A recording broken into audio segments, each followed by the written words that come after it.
So Donald Trump's so-called executive orders won't save you a penny. And in fact, you could end up with a giant tax bill at the end of the year. Check this out. Leave your comments, ding the bell, share it with your friends, and subscribe to our channel. These are just, free drop-in anytime you want. You do have to register. Powell's is doing a virtual bookstore event. I'm having a conversation with David Corton. This is about my new book, which is out in the next few weeks. It's called The Hidden History of Monopolies, How Big Business Destroyed the American Dream. And the Powell's event will be on the 25th of this month of August, and the Town Hall Seattle event will be on September 4th.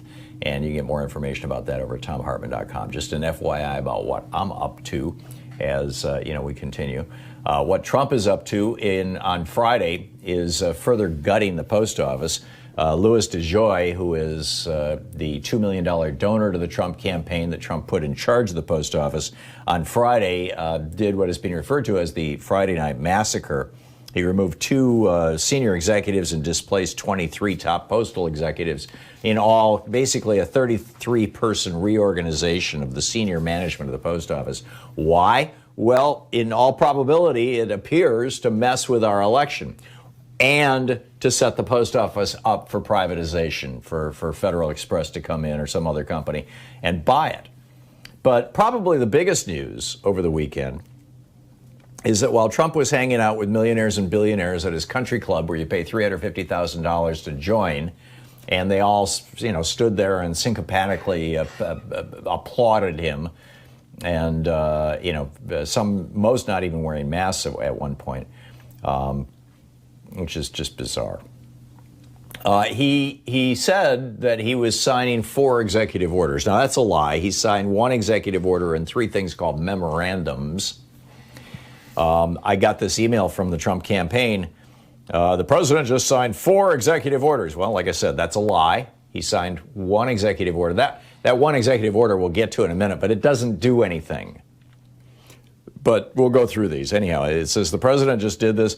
And then bullet points. This is in the email that Trump sent out to tens of millions of people. Extending unemployment benefits, preventing evictions, extending student loan relief, and payroll tax cuts. Now, these are all lies. These are all just plain old flat out lies because, we've got a grifter in the White House who has lied, 20 some odd thousand times since he came into office. And these are stunning lies. I would bet almost anything if I were a betting man, and occasionally I am, mostly in casinos, but and even there very rarely.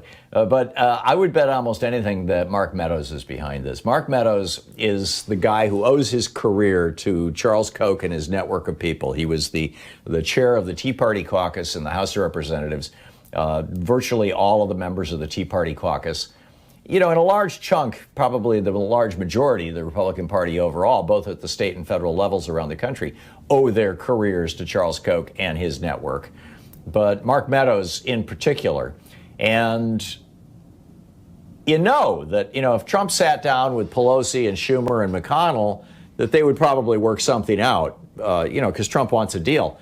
But Mark Meadows is playing this hardball because Trump put Meadows in charge of it, or Meadows put himself in. He's the president's chief of staff right now. And basically, the Democrats came in and said, we want $3 trillion. That'll be enough to fund $600 a month until the end of the year. It'll be enough to offer more money to small businesses who are struggling. It will accomplish a substantial number of things, actually.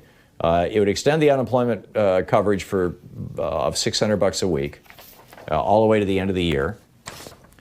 Instead, the Republicans are proposing to put into place a huge tax break for 43,000 millionaires.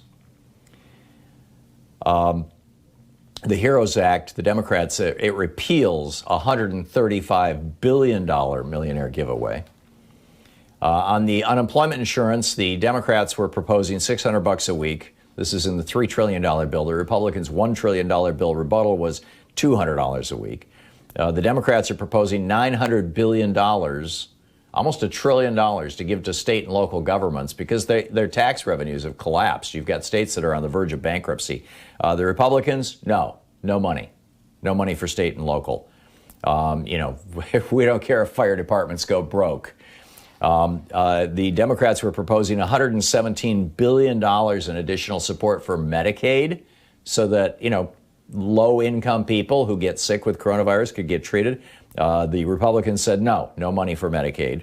The Democrats were proposing $13 an hour minimum wage for frontline workers, for so-called essential workers, as hazard pay, basically. The Republicans said no to the $13 an hour, and instead they want corporate immunity from coronavirus lawsuits. The Democrats proposed a 12-month moratorium on evictions. The Republicans said no moratorium. And by the way, this preventing evictions in Trump's so-called executive order, that's actually the only one that is an executive order. And it doesn't prevent evictions. It orders the Department of Housing and Urban Development, HUD, and which is part of HHS, I believe. It basically orders them to look into whether it's possible to do this. So you can still get evicted today, anywhere in the country. The Democrats in their HEROES Act proposed a $3.6 billion grant for election assistance so that states can print more mail-in ballots and things. The Republicans, no, not a penny to the states for printing ballots and for election assistance. And the Democrats in their HEROES Act said, we want to protect Social Security and Medicare, so there will be no changes in those programs. The Republicans want to gut Social Security and Medicare in their so-called HEALS Act. So, let's just go through this. Trump says he's going to extend unemployment benefits. He wants to give everybody in the country who's unemployed $300, and the state will match that with $100, so everybody gets a total of $400.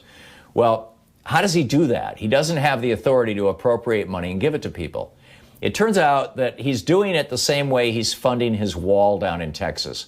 Funding the wall in Texas, he took $5 billion out of the Defense Department and said, that wall is defense, so we're going to spend that down on the southern border. Well, in this case, he says we're going to, the $300 per person per week. He said, we're going to take that out of the FEMA budget. The FEMA budget has a $44 billion surplus right now, which will pay everybody in the country $300 for about 2 weeks. But to cut it back so not everybody gets it, so it might last 3 or 4 weeks or 5 weeks or maybe even to the election, Trump says states have to put up 25%. Well, the states have no money. They're broke. So that's going nowhere. And plus it drains the FEMA emergency fund of all of its money just as we're going into hurricane season and wildfire season. Brilliant, right? Number one. Number two, he says it would prevent evictions. As I said, this is the only one that was actually an executive order, and it was ordering HUD and HHS to look into whether it's possible to do this. Extending student loan relief from his campaign email. No, he has directed the Department of Education to look into whether it's possible. And with the payroll tax cuts, again, no, it's not being put into place. He is directing the Treasury Department to stop collecting your payroll taxes, but you still owe them. So you'll see a 6% increase in your paycheck from now until the end of the year. And then at the end of the year, you owe all that money. And Trump says, and Steve Mnuchin on TV this weekend on Fox News told Chris Wallace, well, if Trump gets reelected, he will make that permanent. But if he doesn't get reelected, you're going to have to pay back that money. Does this make sense to you? I mean, this is, in my mind, this is just another giant grift. This is just another scam. And meanwhile, our schools are in chaos. Testing is in chaos. Our elections are under attack.